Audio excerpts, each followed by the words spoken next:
جی ناظرین، میں ہوں عدنان علی مرتضیٰ اور آپ دیکھ رہے ہیں آور نیوز۔ خبروں کا رخ کرتے ہیں ڈیرہ غازی خان کی طرف، جہاں سے ہمارے نمائندے مشہور خان کی رپورٹ کے مطابق تاجروں کی مشاورت سے اشیاء خورد و نوش کے نرخ از سر نو متعین کر دیے گئے۔ ڈپٹی کمشنر طاہر فاروق کی زیر صدارت ضلعی پرائس کنٹرول کمیٹی کا اجلاس منعقد ہوا، جس میں chairman Punjab land record authority Sardar Ahmad Ali Dreshak اور M P A doctor Shahina Najeeb Khosa, تاجر تنظیموں کے عہدیدار اور کمیٹی کے اراکین نے شرکت کی۔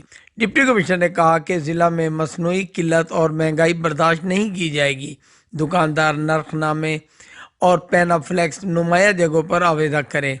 ہفتہ وار اجلاس منعقد کر کے منڈی کے اتار چڑھاؤ دیکھ کر سرکاری نرخ از سر نو متعین کیے جائیں گے۔ پرائس کنٹرول مجسٹریٹ جرمانوں کی رسید کی کاپی دکانداروں کو دیں گے۔ پرائس کنٹرول مجسٹریٹس کو خصوصی کارڈ جاری ہوں گے اور مجسٹریٹ مارکیٹ میں معائنے کے لیے کسی اہلکار کو نہیں بھیجیں گے۔